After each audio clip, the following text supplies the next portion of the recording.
하나님께 경배하고 다만 그를 섬기라 라는 제목으로 말씀의 은혜를 우리가 나누길 원합니다. 어떤 성도님이 직장에 취업을 하게 됩니다. 직장에 취업했을 때 처음에는 주일날 하나님을 예배하고 섬길 수 있는 온전한 쉼을 얻을 수가 있었습니다. 그런데 이 직장의 사장님이 점점점 주일날 하나님을 예배하고 기도하는 것을 못하게 하죠. 주일날 일거리가 많으니까 와서 일을 해야 한다는 것입니다. 즉 사장이 주일날에도 쉬지 않고 근무를 계속 강요하게 되는 것이죠. 그런데 이 사장님이 또한 교회를 다녔었던 분이었습니다. 나도 옛날에 교회 다녔어. 나 옛날에 집사였어 라고 말씀하시게 되죠. 그러면서 계속 주일을 일을 시키고 강요하는 것을 통하여 이렇게 말을 하게 됩니다. 성경에도 안식일에 양이 구덩이에 빠지면 구해줘야 하지 않느냐. 즉 마태복음 12장 11절 말씀을 인용해서 그런 말씀이 있지 않느냐. 그러니 안식일에 주일날에 와서 일을 하는 것도 하나님이 다 이해하시고 다 알아주실 것이다 라고 말하게 되는 것이죠. 그러자 이 직원, 크리스천이었던 이 직원이 이 성도님이 다음과 같이 대답을 했다고 합니다. 맞습니다. 성경에 분명히 그런 말씀이 있습니다. 그러나 같은 양이 안식일마다 계속 구덩이에 빠지게 되면 그렇다면 아예 구덩이를 메워서 더 이상 빠지지 못하게 하던가 아니면 양을 팔아야 되지 않겠습니까? 라고 사장님한테 말을 했다는 것이죠. 무슨 뜻이겠습니까? 구덩이를 메운다는 것은 직장을 이제 포기하고 그만둔다는 의미고 그 다음에 양을 팔아야 한다는 것은 자기의 믿음을 포기한다는 그런 의미가 이 안에 담겨져 있게 되는 것입니다. 즉 이렇게 계속 주의를 못 지킬 바에는 차라리 직장을 그만두고 다른 직장으로 옮기던가 아니면 계속 이 직장을 다니면서 내 신앙을 포기할 수밖에 없다는 것이 바로 이 말 안에 담겨져 있는 것을 보게 됩니다. 성도가 주의를 섬긴다는 것, 주의를 지킨다는 것, 이렇게 11시에 예배 나와 예배한다는 것은 절대로 이상한 것이 아니라 가장 기초 중에 기초요 당연한 것입니다. 하나님을 섬기는 사람의 가장 첫 번째 모습이 무엇이겠습니까? 하나님을 예배하는 것입니다. 하나님을 섬기고 교회 다니는 사람이 가장 첫 번째 보이는 것이 착한 행실을 하고 도덕적으로 선한 것이 먼저가 아니라 가장 먼저 보여질 수밖에 없는 것은 하나님을 예배하고 하나님을 기도하고 하나님을 찬양하는 것입니다. 호흡 있는 자는 여호와를 찬양을 한 것처럼 호흡은 이상한 것이 아닙니다. 너 왜 호흡하고 있니? 이렇게 질문하는 사람이 없죠. 왜? 호흡은 당연한 것이기 때문에 그렇습니다. 마찬가지로 예배하는 하나님을 섬기는 예수 그리스도 믿는 저와 여러분들이 하나님을 예배하는 것이 너 왜 예배 드리니? 너 왜 주일날 교회 가니? 무슨 수요일날도 교회 가고 금요일날도 교회 가고 새벽에도 교회 가니? 왜 무슨 성경을 계속 보고 있니? 라고 물어본다는 것은 너 왜 호흡하고 있냐는 것과 왜 너는 심장이 계속 뛰고 있냐는 것과 마찬가지 어리석은 질문인 것을 우리가 알아야 한다는 것입니다. 즉 성도가 주의를 지키는 것은 가장 기초적인 모습이고 이것은 뭐 말을 해도 할 필요가 없는 그런 자연스러운 결과가 예수 믿는 사람들은 예배를 드린다는 것입니다. 그러나 가로 하나님을 믿는다고 하면서도 주의를 지키는 문제를 너무 쉽게 여기는 분들이 있는 것을 보게 됩니다.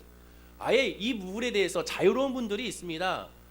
뭐 하나님이 다 아시겠지, 하나님이 이해해 주실 거야 라고 하나님을 예배하고 경배한다는 것을 주의를 섬기는 것에 대해서 너무나도 쉽게 생각하는 사람들이 의외로 있다는 것이죠. 이는 하나님께 대해 경배한다는 의미가 무엇인지를 모른다는 것입니다. 정말 하나님을 사랑하고 하나님을 예배하고 하나님을 찬양하고 하나님께 드려진다면 그러나 그럴 수가 없음을 로마서에도 우리에게 말씀해주고 있는 것처럼 진짜 하나님을 사랑하고 예수의 때 은혜 안에 내가 잠겨 있다면 종교생활이 아닌 신앙생활을 하고 있다면 정말 주의를 지키는 것에 있어서 당연하게 여긴다는 것을 우리가 알게 되는 것이고 그렇지 않음을 오히려 이상히 여길 수밖에 없는 것을 보게 되는 것입니다. 한국 기독교 사회에서 2000년도 이후에 신조어가 하나 태어나게 됐습니다. 나타나게 되죠. 그 신조어는 가나안 성도라는 그런 신조어가 나왔습니다. 아마 아시는 분들은 알 것입니다. 가나안 성도. 가나안 성도가 무엇입니까? 거꾸로 하면 안 나가 성도가 되는 것이죠. 안 나가 성도, 어디를 안 나갑니까? 교회를 안 나간다는 것입니다. 내가 크리스찬인데 나는 교회를 안 나간다는 것이죠. 교회를 다니지 않는 성도가 늘어나고 있다는 것입니다. 책 중에 가나안 성도 교회 밖 신앙이라는 책이 있습니다.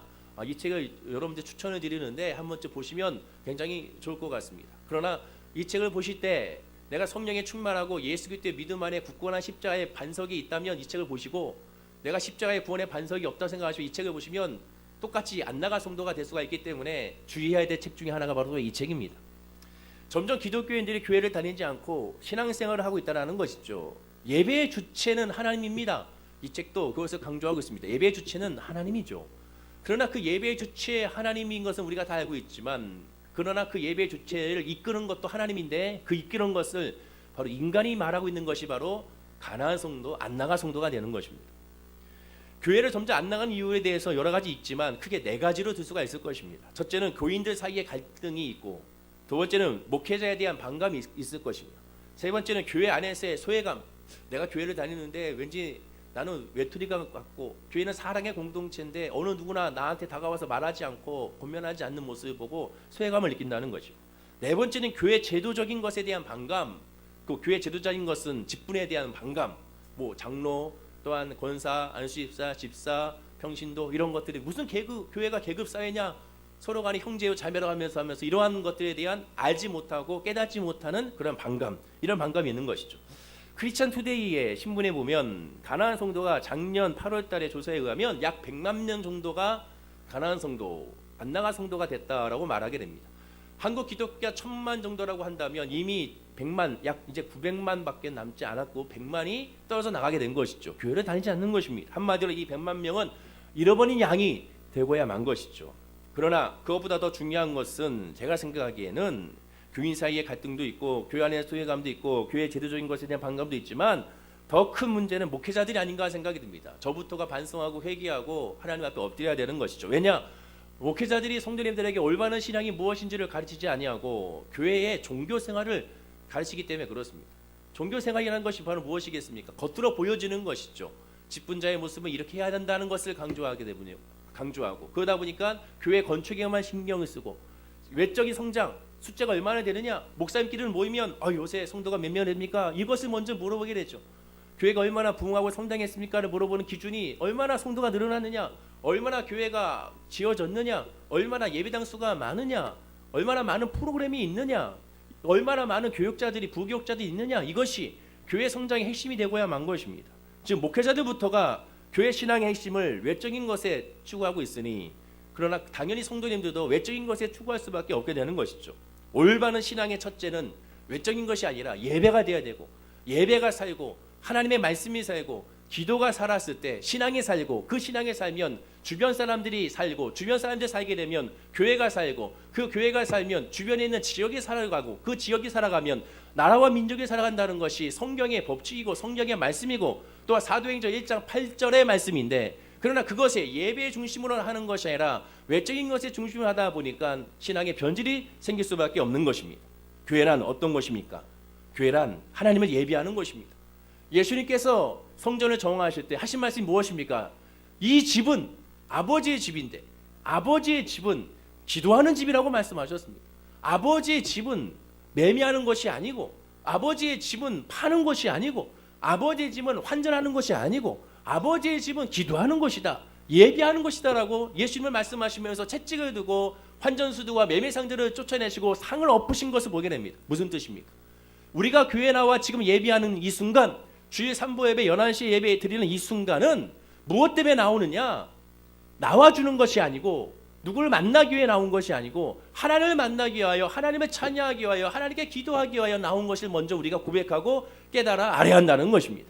예배란 먼저 하나님을 만나는 것이고, 먼저 하나님을 깨닫는 것이고, 먼저 하나님과의 1대1의 교제가 있는 것이 바로 지금 이 순간에 저와 여러분의 예배가 되어야 되는 것입니다. 오늘 본문은 그 예배가 무엇이냐, 그 바른 예배가 무엇이냐를 우리에게 말씀해 주고 있는 것이 오늘 본문입니다. 오늘 본문에 보면 마귀가 40일이나 금식하여 완전히 줄이고 지친 예수님에게 3번의 시험거리를 주는 것을 보게 됩니다. 첫 번째와 두 번째 시험은 즉 돌을 떡으로 만들라는 시험과, 두 번째 내가 하나님의 아들이거든 이 성전 꼭대기에서 떨어져라 그러면 넌 죽지 아니하고 천사들이 너를 수종들어서 다치지 않게 할 것이다 라는 시험을 주게 되죠. 첫 번째, 두 번째 시험의 특징은 무엇이냐? 내가 하나님의 아들이거든, 정체성에 대한 시험입니다. 정말 네가 하나님의 아들이냐? 그러면 그것을 보이라는 것이죠. 이것이 첫 번째, 두 번째 시험이었습니다. 그러나 오늘 본문의 세 번째 시험은 내가 하나님의 아들이거니라고 말하지 않았습니다. 바로 노골적으로 말을 하겠죠. 나에게 경배하면, 사단에게 경배하면 천한만국을 다 주겠다고 제의하게 됩니다. 첫 번째와 두 번째가 전체성에 대해서 시험을 했다면, 마지막 세 번째는 그 전체성이 어디서부터 왔느냐를 물어보는 시험이었습니다. 즉 네가 하나님의 아들이지? 네 아들이지? 그러면 너의 하나님은 누구냐를 물어보는 것이 바로 이 세 번째 시험이었다는 것이죠.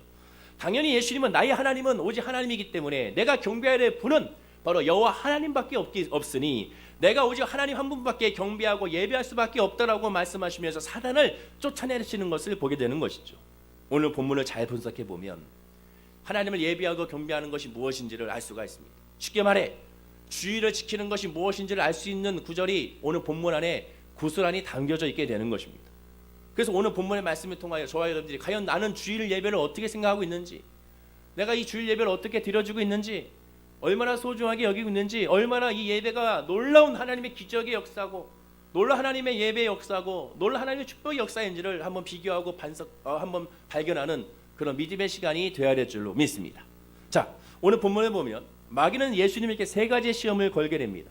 요한 사도가 지적한 대로 이 시험은 육신의 정욕, 이생의 자랑, 안목의 정욕을 차례로 건드려서 예수님으로 하여금 실족하게 만드는 하나의 사단의 유혹과 미혹과 시험이었습니다. 야고보서 1장 15절에 보면 욕심이 잉태한 즉 죄를 낳고 죄가 장성한 즉 사망을 낳는다라고 말씀합니다. 욕심이 잉태하면 죄가 낳는다는 것이죠. 즉 죄의 시작은 어디냐? 욕심이라는 것입니다. 욕심이 결국 죄를 모든 것을 시작하게 된다는 것이죠.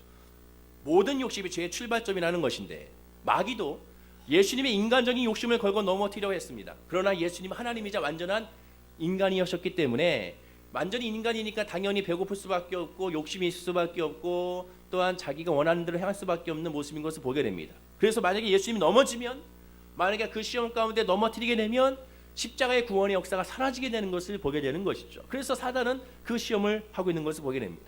그렇게 되면 우리가 이 자리에서 예배하고 하나님을 기도하고 하나님을 찬양할 이유가 없게 되는 것이죠. 사단은 예수님에게 어떤 종류의 시험도 안 통한다는 것을 알고는 아예 세 번째로 이제 노골적으로 자기에게 경배하러 갑니다. 무슨 뜻이냐? 결국 첫 번째 시험과 두 번째 시험은 세 번째 시험을 위한 하나의 전 단계였음을 우리가 알게 되는 것이죠. 마지막 이 세 번째 시험을 하기 위하여 첫 번째와 두 번째 시험을 사단에게 준 것이었던 것이었습니다. 자, 그럼 어떤 결론이 나타나게 되느냐? 사단에게 경배하고 하나님께 경배하지 않는 것이 바로 죄의 시작이라는 것입니다. 죄의 시작이 욕심이라면 그 욕심은 나고 내가 중심이라는 것은 바로 무엇이냐? 나를 경배한다는 것과 마찬가지입니다. 하나님을 경배한다는 것은, 하나님을 예배한다는 것은 하나님께 다 내어 맡기는 하나님의 모든 것입니다는 그런 고백입니다. 경배한다, 예배한다는 그 뜻은 다 하나님의 것입니다. 다 하나님이 이루어 주시는 것입니다. 내 것은 없습니다. 다 주님의 것입니다 뜻이 예배한다, 경배한다는 뜻에 다 담겨져 있습니다. 그래서 죄는 무엇이냐? 하나님을 예배하고 하나님을 경배하지 않는 것이 죄의 시작이 되고, 하나님을 예배하고 하나님을 경배하지 않았을 때 욕심이 들어오게 되고 그 욕심이 장성하여 결국에는 사망에 이르게 되는 것을 보게 되는 것이죠. 그렇다면 자동적으로 하나님께 경배하고 예배드리는 의미를 우리가 정확하게 알아야 되는데 그 의미는 바로 무엇이냐? 그 반대적인 의미는 사단에게 경배하지 않는다는 것이고 사단에게 말을 듣지 않는다는 것이고 사단은 쫓지 않는다는 것이 결국 하나님을 경배한다는 의미와 동일시된다는 것을 우리가 알 수가 있습니다. 너무 간단하고 너무 신공뜻 같지만 말장난인 것 같지만 그렇지가 않습니다. 한 가지 간단한 예만 들어보게 되면 사단에게 경배한다는 것이 특별하게 특출난 어떤 행동을 했을 때 사단에게 경배한다는 것을 오해하시면 안 됩니다. 예를 들면 절에 가서 불상에 절을 하든 탑도리를 하든 배팔 또한 절을 하든 그런 것이 우상을 섬기고 사단을 섬기는 것이라 생각한다면 1차적인 것으로 생각한다는 의미가 되는 것입니다. 절에 가거나 점쟁이를 차는 것만이 사단에게 경배하는 것이 아니라는 것입니다. 통칭 목사를 뭐라고 표현합니까? 하나님의 종이라고 표현하죠. 따라서 주일 예배에 목사의 말씀을 듣고 설교를 통하여 하나님을 예배하고 하나님을 경배한다고 우리는 그렇게 고백을 하게 됩니다. 따라서 성도는 그 설교를 들으며 하나님께 예배하고 경배하고 하나님을 찬양하고 예배를 드림으로 말미암아 하나님께 온전히 맡겨서 한 주일을 승리하게 되는 것이죠. 역으로 생각하면 어떻게 되느냐? 마찬가지로 무당과 점쟁이는 사단의 종이기 때문에 그들에게 재수나 운세를 묻거나 그들에게 있는 말을 묻거나 그들의 말을 듣게 되면 마치 마귀에게 경배하는 것과 마찬가지라는 것입니다. 목사의 설교를 SNS나 신문 그리고 유튜브를 통하여 그 동영상을 올려서 그것을 우리가 봤을 때 우리는 그 하나님의 말씀이라고 하고 그 말씀을 통하여 그 자체로도 은혜를 받고 예배를 드리게 되죠. 인터넷이나 신문지상이나 운수나 점을 치는 것도 마찬가지가 되게 된다는 것입니다. 사단은 결코 절대 한밤중에 공동묘지에서 나타나서 주신의 목장을 하고 소복을 입고 머리를 늘어뜨리고 피를 질질 흘리면서 꼬리 9개를 흔들면서 여러분 앞에 나타나지 않는다는 것입니다. 사단은 그런 식으로 여러분 앞에 나타나서 내가 사탄이요, 내가 귀신이요, 내가 너를 잡아먹을 그러한 사단의 모습이라는 그런 무서움을 나타나지 않는다는 것이죠. 왜냐하면 그렇게 하면 어떻게 됩니까? 뻔한 귀신임을 보여지기 때문에 그렇습니다. 뻔하게 귀신임을 나타나게 되는 것이죠. 그러나 사람들이 전부 겁을 먹고 도망가 버리기 때문에 그렇게 나타나지 않습니다. 어린아이들을 보십시오. 어린아이들은 무서운 거 보면 도망갑니다. 무서운 거 보면 숨습니다. 무서운 거 보면 가까이 가지 않습니다. 무서운 거 보면 울립니다. 무서운 거 보면 엄마와 아빠를 찾습니다. 마찬가지입니다. 우리 영적으로 무섭고 두렵고 떨리는 것을 보면 우리도 엄마 아빠를 찾듯이 하나님을 찾게 되고 도망가게 되고 가까이 가지 아니하고 멀리 떠나가게 되며 더욱더 멀리 나가게 되는 것을 보게 되는 것입니다. 사단도 그것을 알기 때문에 결코 무서운 모습으로 또한 험상궂은 모습으로 그렇게 나타나지 않는다는 것입니다. 즉 사단은 죄의 냄새, 죄의 향기를 풍기면서 내가 죄다, 내가 나쁜 놈이다 라는 것으로 나타나지 않는다는 것이죠. 죄가 죄임을 드러나지 않게 합니다. 또한 계속 합리화를 주게 되는 것이죠. 방송 씨는 이거 마이크 좀 조정 좀 해주세요. 예수님을 향한 사단의 세 가지의 시험도 마찬가지입니다. 여러분, 예수님을 향한 세 가지의 시험도 전혀 죄의 냄새가 나타나지 않습니다. 예수님의 세 가지의 시험을 살펴보게 되면 나쁜 것은 하나도 없습니다. 다 좋은 것입니다. 인간적으로 모습을 봤을 때, 상식적으로 봤을 때 아름다운 모습이고, 그 다음에 당연히 나누는 모습이고 기쁨의 모습입니다. 오히려 선한 것이고 오히려 좋은 것이라는 것이죠. 잘 생각해 보십시오. 우선 40일간의 금식에 줄인 사람들에게 떡을 주겠다는 것은 무슨 뜻입니까? 좋은 것이죠. 남을 것을 훔치는 것도 아닙니다. 주변에 널려 있는 그런 돌덩어리를 떡으로 만들어서 먹겠다는데 얼마나 아름다운 모습이고, 또한 그것을 나눠주게 되면 얼마나 행복한 모습이고 선한 모습이겠습니까? 또한 성전 꼭대기에서 뛰어내는데도 하나님의 천사가 붙들어 주어 하나도 다치지 않게 않는다면 이만한 은혜도 또한 얻게 되는 것입니다. 아름다운 모습이고 기쁨의 모습이고 찬송의 모습이 되게 되는 것이죠. 나아가 천하만국이 번영하고 부흥하게 된다면 하나님이 말씀한 것처럼 너희는 생육하고 번성하고 충만하라는 말씀에 충족한 그런 말씀의 은혜가 되는 것입니다. 즉 첫 번째부터 세 번째까지 하나하나 뜯어보게 되면 아름답고 선하고 좋은 일이고 나쁜 것은 전혀 하나도 없게 되는 것입니다. 외적인 모습으로는 전혀 죄의 냄새가, 외적인 모습은 전혀 악함의 냄새가 풍기지 아니하는 아주 좋은 모습이라는 것이죠. 영국의 변증학자인가요? C.S. 루이스라는 사람은 그래서인지 몰라도 이렇게 말합니다. 사단이 사용하는 가장 큰 속임수는 사람으로 사단이 없다고 생각하게 만드는 것이다 라고 말씀하게 됩니다.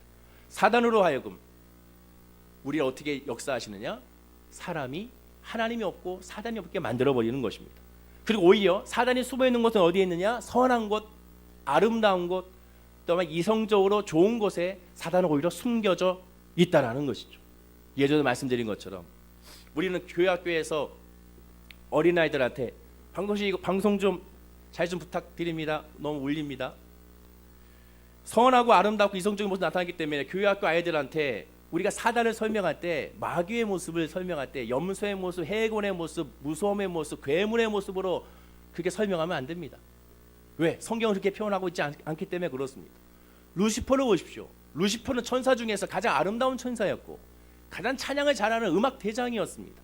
즉 사단은 우리에게 어떻게 접근해 오느냐? 무섭게 접근하는 것이 아니라 가장 아름답고 가장 향기롭고 가장 행복하고 가장 은혜스럽고 가장 충만한 모습으로 우리에게 다가온다는 것입니다. 예수님이 심지어 성전에서 떨어져서 뛰어내리라고 예수님에게도 이렇게 유혹을 줬을 때 사단은 어떻게 역사했느냐? 교묘하게 하나님의 말씀, 시편의 말씀을 인용하면서 바로 사단은 예수님께 접근하고 유혹하고 미혹하게 하는 것을 보게 됩니다. 즉 사단은 절대로 노골적으로 자신의 정체를 드러내지 않습니다. 자신의 정체를 드러내서 그것으로 말미암아 내가 사단이요 나를 따르게 되면 악한 것이라는 것을 보여주지 않는다는 것입니다. 세 번째 예수님의 시험도 사단의 숨겨진 부분이 있음을 그래서 우리가 발견해야 됩니다. 아름다워 보이는 이 부분 안에 분명히 사단의 속임수가 있고 사단의 계략이 있고 사단의 악함이 있음을 우리가 깨달아 알아야 한다는 것이죠. 자, 그렇다면 그 숨겨진 부분이 무엇일까? 본문을 쉽게 풀어서 설명해 보면 이렇게 할 수가 있을 것입니다. 사단은 높은 산에 올라가서 천하만국의 영광을 한 번만 순간적으로 스쳐 보여준 것이 아니었습니다. 헬라어적인 표현을 살펴보게 되면 천하만국의 이 모든 것을 마치 파노라마처럼 영화처럼 쫙 훑어 보여준 다음에 또는 1분이나 2분 동안만 잠깐 스쳐 보여줘서 자, 이 모든 것을 너에게 다 줄 것이다 이렇게 말하는 것이 아니라는 것입니다. 천하만국의 모든 것을 많은 시간을 통하여 보여줬다는 그런 의미가 담겨져 있습니다.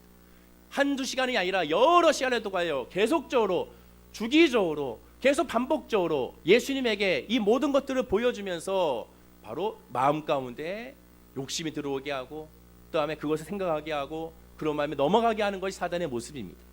사단이 사람을 미혹하고 유혹할 때도 마찬가지입니다. 한 번에 걸쳐서 그 사람을 넘어뜨리는 것이 아니라 수차례에 걸쳐서 그 사람 마음 가운데 경물생심이라는 말과 같이 계속 그 마음 가운데 계속 동요하게 하고 보이게 하고 생각나게 하고 그런 말미암아 합리화를 만드는 것이 사단의 목적이고 사단의 방법이었던 것이죠.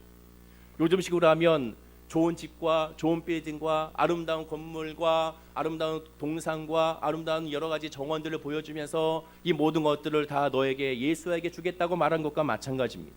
너무 대단하지 않냐? 이 모든 것이 다 너 것이 될 수 있어. 이것은 다 내 거야. 이제 네가 다 이것을 누릴 수가 있어. 너는 이 모든 것을 가지고 행복하게 살아갈 수 있어라고 지금 예수님에게 사단은 계속 반복적으로 말하게 되는 것입니다. 한참 세뇌 작업을 하고 난 후에 그러나 사단은 마지막에 한마디를 덧붙이게 되는 것이죠. 이게 사단의 모습입니다. 여러분, 우리 주변에도 살펴보게 되면 다단계에 빠진 사람들 보게 되면 다단계에 빠졌을 때 그냥 빠지는 것이 아닙니다. 처음에 어마어마한 청사진들을 보여주게 되죠. 다단계 회사에 들어가면 여러분들이 이것을 하게 되면 앞으로 이렇게 돈을 벌게 될 것이고 나아가 이런 것도 얻게 될 것이고 이런 것도 얻게 될 것입니다. 조금만 더 열심히 하면 이 정도의 지위에 올라가게 되고 이 정도 지위에 올라가게 되면 또 이러한 혜택을 받게 됩니다라고 엄청난 청사진들을 계속 수차례에 걸쳐서 계속 반복적으로 교육시킵니다. 그리고 맨 마지막에 결정적으로 이젠 하나를 딱 끄집어내게 되죠. 그것이 무엇입니까? 결국 먼저 돈을 내라라는 것이죠. 먼저 물건을 사라라는 것입니다.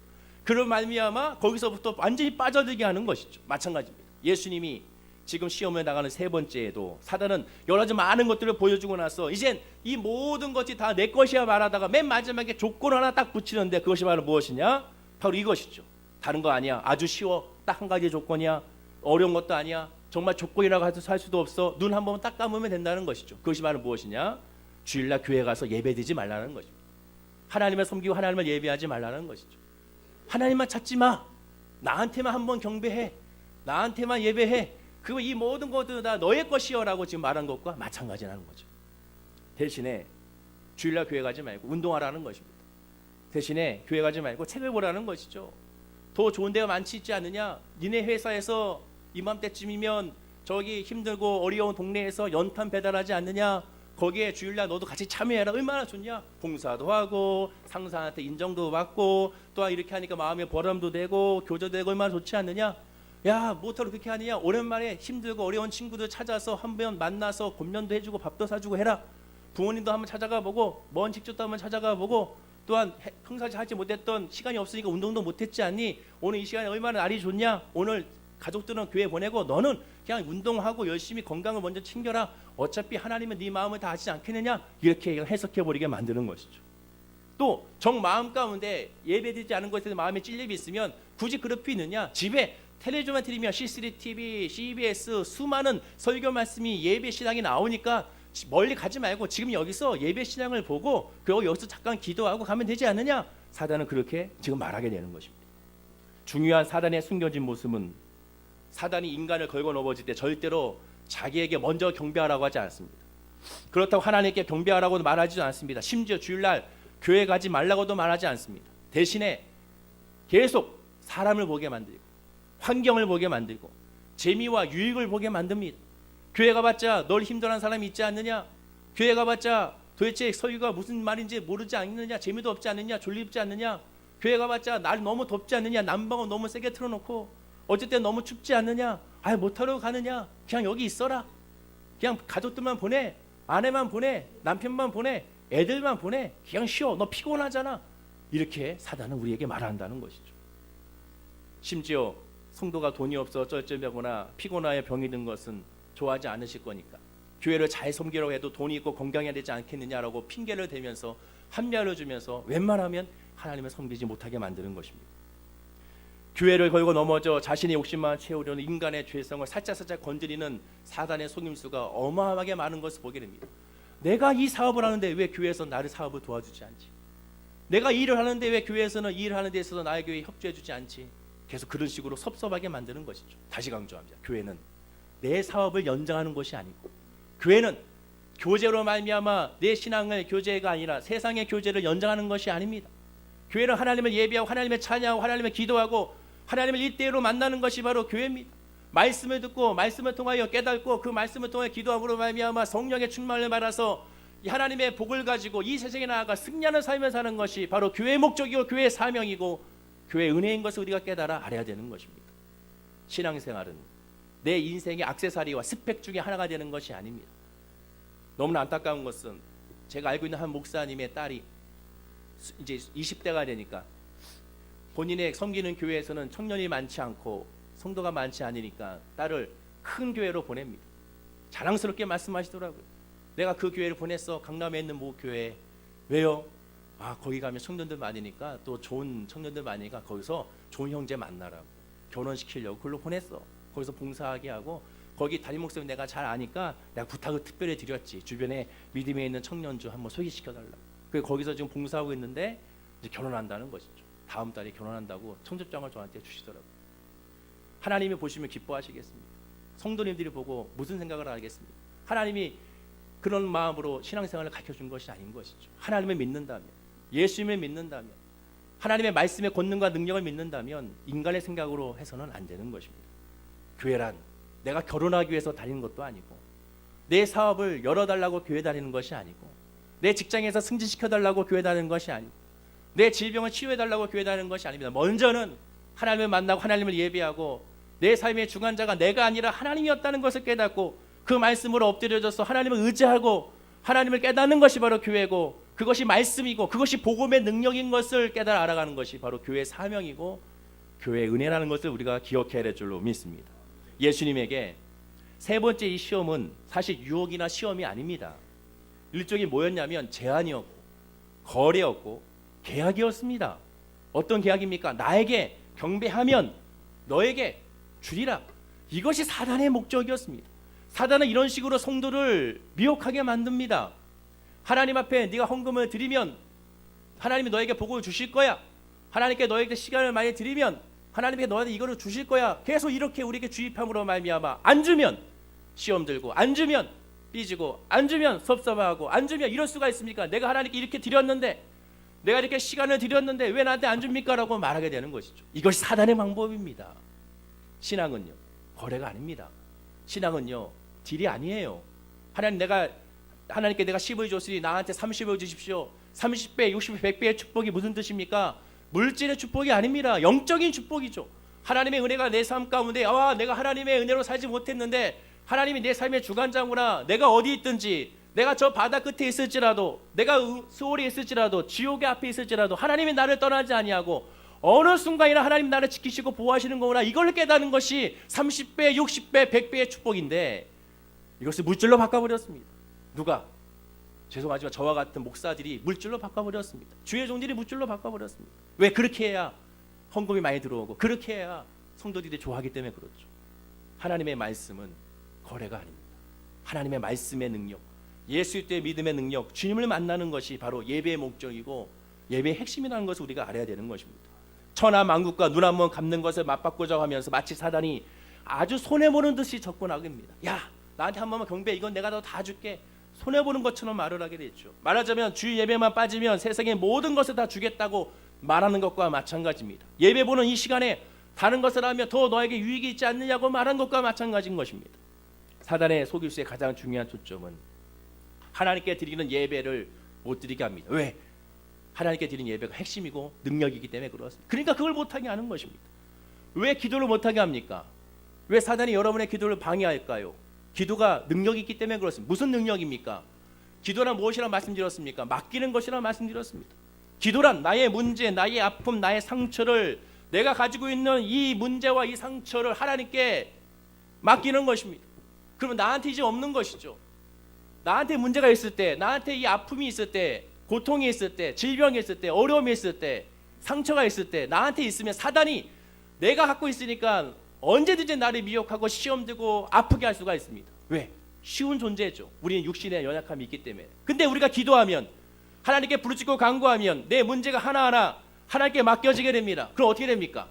내 손에 없고 누구한테 있습니까? 이 문제와 아픔이 하나님한테 있으니 사단이 하나님을 어찌할 수가 없는 것이죠. 하나님의 절대적인 하나님의 능력 앞에 사단은 엎드릴 수밖에 없는 것입니다. 그러니 뭐합니까? 기도하지 못하게 합니다. 예배드리지 못하게 만듭니다. 어떻게든지 주일날 시험거리를 줍니다. 사람을 통하여 내가 저 사람 때문에 내가 못 나오겠어. 내가 이 프로그램 때문에 내가 못하겠어. 내가 이것 때문에 내가 교회를 못 나오겠어. 기도를 못하겠어. 봉사를 못하겠어. 헌신을 못하겠어. 계속 이 문제 저 문제로 계속 사단은 여러분에게 시험과 환경을 줘서 합리화를 만들어버리는 것이죠. 그때 예수 안에 깨어진 사람은 어떻게 합니까? 모든 것이 은혜입니다 라고 고백하고 주여 나를 살려주십시오. 주의 은혜로 내가 살아가기 원합니다. 주의 은혜가 아니면 내가 무엇이 살 수 있습니까? 라고 고백하는 사람, 즉 날마다 예수님께 십자가 짐으로 말미암아 예수님과 함께 나가는 사람은 그런 것에서 자유하게 되는 것입니다. 만약에 계속 그런 것으로만 시험에 든다면 아직 무슨 뜻입니까? 주님을 아직 온전하게 만나지 못한 것이고 아직 성령의 충만함이 아직 거하지 못한다는 하나의 반증이 됩니다. 그 뜻은 나를 위해 기도해 주세요. 내가 아직 주님을 못 만났습니다. 나를 위해 기도해 주세요. 내가 아직 주님의 사랑 안에 못 거했습니다라는 하나의 증거가 되게 되는 것입니다. 다니엘은요, 다리오 왕의 다른 신을 경배하며 사자굴에 넣는다는 조서를 보고 어떻게 했습니까? 다니엘서 6장 10절에 이렇게 했습니다. 그 방에 예루살렘으로 향하여 열린 창에서 전에 행하던 대로 하루 3번씩 무릎을 꿇고 기도하며 하나님에게 감사했다고 말합니다. 하나님께 경배하면 너 죽일 거야 라는 조서를 받았어요. 조서를 받았기 때문에 당연히 예배하는 자는 바로 그 자리에서 죽음을 당할 수밖에 없습니다. 그런데 다니엘은 어떻게 했습니까? 아예 창문을 열어놓고 창문을 닫아두고 예배 드릴 수 있어요. 그러나 아예 창문을 열어놓고 누구나 봐라 하는 식으로 늘 하던 대로 3번씩 하나님께 정해진 시간에 하나님께 경배하고 기도하고 예배 드렸다는 것입니다. 열린 창에서 기도했다는 것이죠. 무슨 뜻입니까? 내가 그로 말미암아 죽어도 상관이 없다는 것이, 왜? 나는 하나님만 있으면 된다는 것입니다. 내 삶의 주관자는 하나님이라는 것이죠. 하나님이 계시기 때문에 다른 것에 집중하지 않는다는 것입니다. 다니엘의 세 친구도 마찬가지입니다. 느부갓네살 왕의 금신상에 절하지 않으면 긍전나 불에 다 죽을 줄 알면서도 하나님이 아닌 어떤 대상에도 경배하지 않았습니다. 죽으면 죽으리이다. 내가 불에 들어갈지라도 그리 아니할지라도 나는 하나님께 감사하리로다. 들어가도 감사해요. 들어가지 않아도 감사해요. 그것이 바로 다니엘의 세 친구들의 믿음이었다는 것입니다. 돈을 벌 수 있는 것은 누가 줬습니까? 하나님이 주셨습니다. 우리가 건강한 것은 누가 줬습니까? 하나님이 주신 것입니다. 신명기 8장 18절에 내 하나님 여호와를 기억하라. 그가 내게 재물 얻을 능력을 주셨습니다. 내 여호와 하나님을 기억하라. 그가 내게 재물 얻을 능력을 주셨느니라. 우리가 돈을 벌 수 있는 것은 하나님의 은혜라는 것이죠. 우리가 건강한 것도 하나님의 은혜라는 것입니다. 그러면 우리가 해야 될 건 무엇이냐? 모든 것은 하나님께로 왔으니 하나님께 예비하고 경배할 수밖에 없는 것입니다. 그리고 하나님께로 왔다는 것은 하나님이 언제든지 끊을 수가 있다는 것입니다. 돈을 벌 수 있는 능력이 하나님께 왔으면 돈을 못 벌게 하는 것도 하나님의 능력이고, 또한 건강케 하는 것도 하나님의 능력이며 건강치 하지 못하는 것도 하나님의 능력이고 하나님의 뜻이라는 것이죠. 반면에 주일날 일을 하지 않아도 이 순간 그 몇 배의 돈을 벌리게 해줄 수 있다거나 지금까지 마련해 놓은 카드비마저 몽땅 없어지게 할 수 있는 것도 하나님이라는 것을 우리가 온전히 깨달아 아는 것이 바로 예배고 그것이 기도인 것입니다. 하나님 아버지, 지금 나는 이것도 할 수 있고 저것도 할 수 있고 이것도 할 수 있지만 그러나 그것보다 내가 먼저 하나님이 하나님이는 것을 고백하기 원합니다. 이 고백이 예수 믿는 저와 여러분의 믿음의 고백이 돼야 한다는 것입니다. 예수사랑교회라고 있죠. 지난 둘째 주에 예수사랑교회 김진아 목사님 우리 교회에 와주셔서 말씀을 전하셨습니다. 여기 가까운 바로 공릉동에 있죠. 제가 그 교회에서 2년 동안 목사님께 말씀을 통해 은혜를 많이 받고 신앙적으로 다시 재정립이 됐는데, 거기 같이 사역을 했던, 같이 이제 신앙생활을 했던 정대한이라는 동생이 있습니다. 저보다 한 살 어린 동생인데 그 당시에 경희대학교 의과대학에 다니고 있었는데요. 그 친구는요, 주일날 새벽 예배부터 시작하여 모든 예배, 중고등부 교사, 찬양팀에서 베이스도 치고 하루 종일 교회에서 봉사하고 헌신하고 기도하고 찬양하고 합니다. 근데요, 의대생이니까 얼마나 바쁘겠습니까? 공부할 것도 많고. 근데 중간고사 기간이 되면 대학생들이든 중고등 학생들이든 한두 사람씩 교회 안 나와요. 뭐합니까? 공부한다고, 시험 공부한다고. 근데 이 친구는 중간고사든 기말고사든 뭐 쪽지 시험이든 뭐 상관없이 예배는 항상 빠지지 않고 예배 나옵니다. 제가 물어보죠. 야, 너 중간고사 시험 기간 아니야? 공부해야지. 그랬더니 그 친구가 하는 얘기가 뭐냐면 하나님께 다 맡긴다는 것이죠. 그런데 희한한 걸 하나 있습니다. 평상시에는요 예배 시간에 항상 교회에서 교제하고 예배드리고 기도하고 찬양하고 또 같이 밥도 먹고 하는데 어느 한 주간에는요 주일날 예배 시간만 보이고 나머지 시간은 보이지가 않아요. 즉 예를 들면 9시 예배 드리면 9시 예배 드리고 나서 끝나고 나면 안 보입니다. 그러다가 교사로 봉사하면 11시에 또 예배 드리고 나서 끝나고 나면 또 아이들 공부하고 또 안 보여요. 점심시간에도 안 보여요. 그러다가 또 오후 예배 시간 찬양 예배 시간 되면 또 나타나서 또 열심히 봉사하고 합니다. 또 그때 예배 드리고 또 안 보입니다. 그럼 물어보죠. 그동안 어디 있었니? 그랬더니 남들은 이 시간에 시험 기간이라고 공부하는데 나는 시간이 없으니까 그 시간에 예배 드리고 그 짧은 시간 1시간이든 다음 예배가 있기 전에 1시간이든 30분이든 그 시간에 하나님께 기도하고 공부를 한다는 것이. 하나님, 다른 친구들은 이 시간에 3시간, 4시간 이 과목을 지금 암기하고 있습니다. 저는 지금 1시간밖에 시간이 없어요. 30분밖에 시간이 없습니다. 그러나 하나님, 내가 30분, 1시간 하나님께 기도하고 내가 이것을 공부합니다. 나에게 암기력을 주시고 나에게 지혜를 주십시오. 그렇게 공부합니다. 근데 이 친구는 한 번도 장학금을 놓치지 않았습니다. 이 친구가 똑똑해서 그럴까요? 제가 얘기해보면 똑똑하지 않습니다. 맨날 건망증도 많고 잊은 것도 많아요. 근데 이 친구가 항상 얘기하는 것이 무엇이냐? 하나님께 맡기고 하나님께 드려지면 하나님께서 희한하게 도와주신다는 것입니다. 안 내어지는 것이 하나님께 예배하고 하나님께 기도하면서 보게 되면 쏙쏙쏙 머릿속에 들어온다는 것이죠. 지금은 이비인후과 이제 전문의로서 개업을 해가지고 지금 사역을 하고 있는데 그 친구를 바라보게 되면 하나님을 예배하고 하나님을 섬기는 것이 무엇인지를 다시 한번 알게 되는 것입니다. 하나님을 경배하고 있는가? 하나님을 찬양하고 있는가? 그러면 하나님께 이렇게 맡기는 것입니다. 하나님, 내가 지금 손해보는 것 같지만 손해보는 것이 아니라 하나님을 예배하고 하나님을 경배하면서 모든 삶의 주관자가 주님이라는 것을 고백하는 것이 바로 믿음의 사람의 모습이라는 것입니다. 어떤 분들이 이렇게 말하는 분들이 있습니다. 직업상 교대 근무하는 사람은 어떡합니까? 병원이나 경찰이나 소방서나 이런 또 운전이나 이런 분들은 어떡합니까? 주일날 어떻게 섬기지 못하지 않습니까? 그러면 그 직장을 그만두고 때려쳐야 됩니까? 하나만 보고 둘은 모르는 소리죠. 하나님은 늘 우리의 마음의 중심을 보신다고 말씀하고 있습니다. 마음의 중심 보신다는 무엇입니까? 그 마음에 무슨 생각이 자리 잡고 있냐는 것이죠. 예배라는 것은 하나님을 섬기는 것이 목적인데 그 하나님을 섬기는 것은 삶의 중간자가 여호와 하나님이라는 것을 의지하고 고백하는 것입니다. 그런 사람들의 특징이 무엇인지 아십니까? 정말 하나님이 내 삶의 주관자인 것을 고백하는 사람의 특징은 늘 안타까운 마음으로 애통하는 마음으로 하나님, 오늘 주일날 내가 하나님을 섬기지 못하고 있습니다. 비록 나는 일을 하고 있지만 하나님, 나는 기대합니다. 내가 온전하게 주님을 섬길 수 있도록 내 위치를 바꿔주시고 내 환경을 열어줄 줄로 믿습니다라고 기도하는 사람들이 대부분입니다. 그리고 그렇게 기도하는 사람 놀랍게도 다른 사람보다 더 빨리 승진시켜 주시거나 다른 사람보다 더 좋은 환경을 인도해 주셔서 주일을 온전히 섬길 수 있는 그런 인도함을 하는 역사하신 것을 발견할 수가 있게 되는 것입니다. 그 마음에 무엇이 자리 잡고 있는가?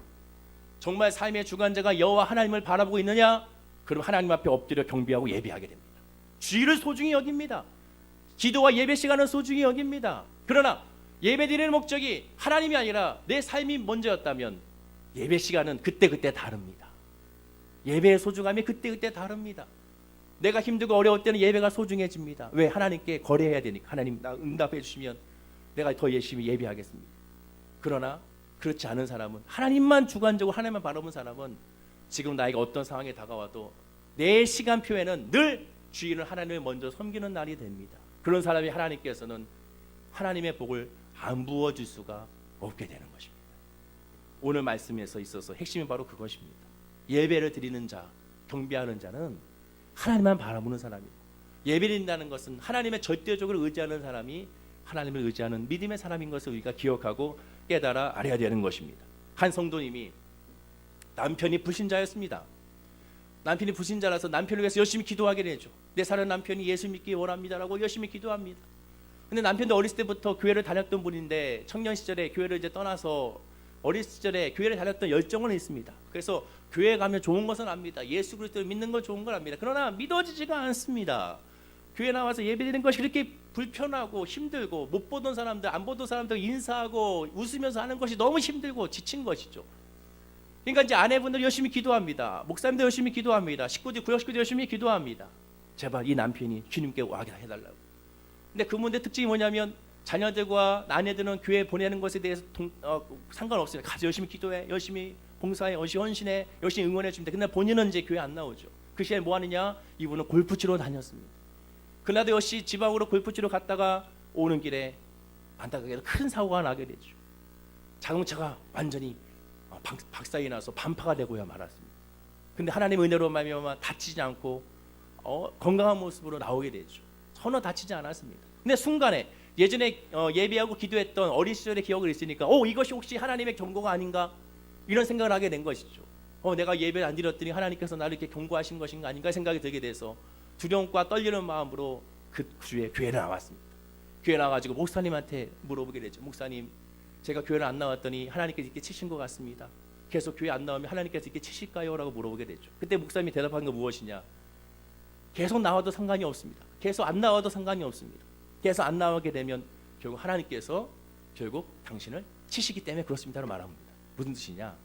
사람은 한 번 얘기하면 듣지 않기 때문에 하나님 오래오래 참으시다가 결국 때가 되면 참지 못하신다는 것입니다. 곧 심판의 날이 온다는 것이죠. 즉 그런 소리를 마음으로 받아들여서 아멘하고 순종해야 한다는 것입니다. 인간은 늘 죄악 가운데 있지만 하나님은 늘 그것을 참으시고 늘 품기를 원하십니다. 언제든지 와라. 내가 너의 상처와 너의 아픔과 너의 모든 걸 이끌어 주리라 하고 기다리신다는 것이죠. 그 기다림의 끝은 언제가 될지 알지 못합니다. 그래서 우리가 해야 될 건 무엇이냐? 기도해야 되는 것이죠. 내 사랑하는 남편이, 내 사랑하는 아내가, 내 사랑하는 자녀들이, 내 사랑하는 손주들이, 내 사랑하는 지인들이 예수를 만나기 원합니다. 예수를 만나기 원합니다. 예수를 만나시도록 그의 마음을 열어달라고, 그 때가 오기 전까지 열어달라고. 우리가 구할 것은 기도밖에 없습니다. 기도의 능력이 있기 때문에 그렇게 되면 분명히 하나님이 응답하시기 때문에 그렇습니다.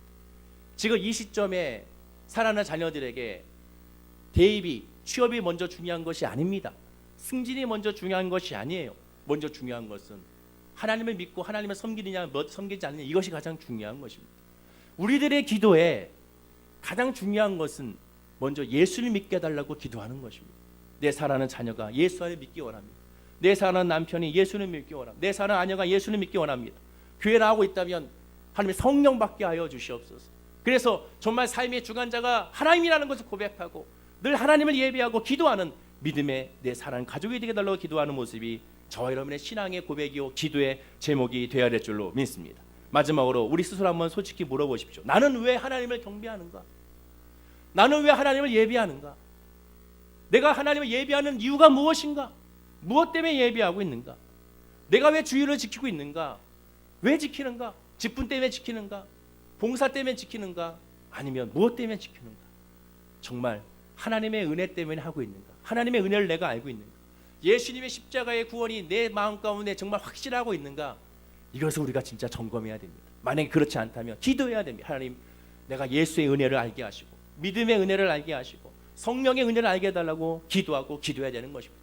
지금 기도할 것이 당장의 질병의 치료와 물질의 문제가 아니라 내 영이 먼저 하나님을 만나게 하시고 하나님의 은혜 안에서 변화되게 하시고, 그래서 늘 성령을 부어주심으로 말미암아 살아가는 믿음이 내 안에 있겠다고 기도했을 때 주의 은혜가 넘쳐나게 될 줄로 믿습니다. 출애굽했던 이스라엘 1세들이 무엇을 못했습니까? 하나님을 하나님으로 믿지 못했습니다. 출애굽한 1세들이 왜 가나안 땅에 못 들어갔습니까? 하나님을 믿긴 했지만 조건부의 믿음이었습니다. 삶의 문제를 해결해 주는 하나님으로 믿었기 때문에 그들은 가나안 땅에 들어가지 못하고 여호수아와 갈렙만 가나안 땅에 들어갈 수 있었던 것입니다. 오늘날도 수많은 크리스찬들이 교회 나와 예배하고 기도합니다. 그런데 그들 가운데 혹시라도 그런 분들이 있지 않는지, 계속 광야에만 돌다가 가나안 땅에 들어가지 못하는 안타까움이 혹시 내 신앙이 아닌지를 정말 두렵고 떨리는 마음으로 예수님의 십자가의 보혈로 말씀으로 우리가 한번 비춰봐야 되는 것입니다. 즉 나의 예배는 왜 예배를 드리는가? 나는 왜 기도하는가? 나는 왜 봉사와 헌신하는가? 나에게 있어서 예수 그리스도는 과연 누구신가? 이것을 다시 한번 기도하고 다시 한번 점검하고 다시 한번 깨닫고 그 은혜 안에서 참된 자유를 누리는 우리 모든 성도님들 되기를 간절히 축원하고 기도드립니다. 기도하겠습니다. 아버지 하나님, 주일을 지킨다는 것, 하나님을 예배한다는 것은 하나님을 진짜로 만나고 성령의 인도하심으로 충만한 역사, 예수 그리스도의 구주의 역사가 있기 때문에 하나님을 예배하고 기도하게 된 줄로 믿습니다. 우리가 하나님을 만남으로 말미암아 우리의 삶의 주관자가 여호와 하나님을 내어 맡기는 믿음을 우리가 소유하게 하여 주시옵소서. 이 시간 문제와 질병과 어려움과 아픔, 이 모든 것들 다 너무 소중하고 해결받아야 될 문제지만 가장 중요한 것은 내용이 먼저 하나님을 만나고 하나님을 예비하고 주는 그리스도시요 살아계신 하나님의 아들이시라는 그런 믿음의 고백이 내 영 가운데 터져나올 수 있도록 주여 인도하여 주시옵소서. 성령이여 우리의 마음에 닫혀진 마음을 열게 하여 주셔서 예수를 그리스도로 아멘하게 하여 주시고 그 믿음으로 말미암아 이젠 신앙의 시작이 나타날 수 있도록 주여 인도하여 주옵소서. 감사드리며 예수님의 이름으로 기도드립니다. 아멘. 우리 말씀을 기억하시면서 주여 예수는 나의 구주이심을 고백하게 하시고 그로 말미암아 참된 예배자가 되게 하시고 신령한 진정으로 여호와 하나님만 만족하며 여호와 하나님을 구할 수 있는 은혜를 달라고 다 같이 우리 주여 삼창하시고 통성으로 기도하겠습니다. 주여 주여 주여. 아버지 하나님 그렇습니다. 주님밖에 없습니다. 우리 사랑하는 오해계수 목회 모든 성도님들 특별히 주일 3부 예배에 나와 예배하고 기도하는 모든 성도님들에게 주의 복음의 은혜가 임하게 하여 주시옵소서. 주의 복음의 역사가 임하게 하여 주시옵소서. 주의 복음의 능력이 임하게 하여 주시옵소서. 주의 복음의 사랑이 있게 하여 주시옵소서. 복음은 예수를 그리스도로 고백하는 것입니다. 복음은 예수를 하나님의 아들임을 고백하며 내 삶의 주관자 하나님을 알기 때문에 그 하나님께 먼저 나아가 예배하고 경배하며 기도하는 것이 복음임을 깨달아 알 수가 있습니다. 사랑하는 모든 성도님들이 그 믿음으로 나가게 하여 주시고 그 믿음으로 경배하게 하시고 그 믿음으로 찬양하게 하시고 그 믿음으로 기뻐하는 주의 백성들이 되시도록 하나님 인도하여 주시옵소서. 아버지 하나님이여 예수를 그리스도로 만나지 아니하면 아버지 예수를 나의 주님으로 고백하지 아니하면 아버지 그 믿음은 흔들릴 수밖에 없는 믿음이고 온전하게 바로 설 수 없는 믿음이며 아버지 가나안 땅에 들어가지 못하고 늘 광야의 삶을 전진하는 그런 안타까운 믿음이 될 수밖에 없습니다. 사랑하는 우리 모든 성도님들이 예수를 그리스도로 고백하게 하여 주시옵소서. 나의 구주로 고백하게 하여 주시옵소서. 나의 죄사함의 역사로 말미암아 하나님의 나를 위하여 십자가에 지셨음을 고백하게 하여 주시옵소서. 우리의 삶의 주관자가 여호와 하나님을 고백하게 하여 주시고 그 하나님께 경배하고 예배함으로 말미암아 맡기는 신앙 은혜 안에 고백하는 신앙을 간직하는 우리 모든 성도님들이 되게 하여 주시옵소서. 아버지 하나님 믿음으로 고백하며 나아가기 원합니다. 성령으로 고백하며 나아가기 원합니다. 기쁨으로 고백하며 나아가기 원합니다. 정말 우리의 모든 삶을 주님께서 인도하심을 깨달게 하여 주셔서 여호와는 나의 목자시니 내가 부족함이 없습니다라는 그런 믿음의 고백이 우리의 삶의 고백이 먼저 되시도록 인도하여 주시옵소서. 문제가 있고 어려움이 있고 질병이 있고 아픔이 있지만 이 모든 걸 다 내려놓고 주님만 고백하는 우리 모든 성도님들이 되게 하여 주시옵소서. 친절 주님만 내어 맡기고 주님께 내 모든 것을 고백하므로 말미암아 하나님의 은혜를 받고 하나님의 은총을 받고 하나님의 복을 받는 우리 모든 성도님들이 될 수 있도록 복을 부어 주시옵소서. 성령이여 바람같이 불같이 생수같이 역사하여 주셔서 우리 모든 성도님들의 믿음에 그런 믿음의 역사가 있게 하여 주시고 예수를 그리스도로 고백함으로 말미암아 모든 삶에서 하나님이 인도하신다는 것을 간증하는 삶이 될 수 있도록 복에 복을 더하여 주시옵소서. 성령께서 함께 하신 줄 줄로 믿습니다. 예수의 믿음이 예수의 복음이 우리 모든 성도님들의 믿음과 마음과 삶 가운데 이루어지게 된 줄로 믿사오니 응답하여 주시고 치료하여 주시고 주여 열어 주시옵소서. 주님 감사드리며 예수님의 이름으로 기도드립니다. 아멘.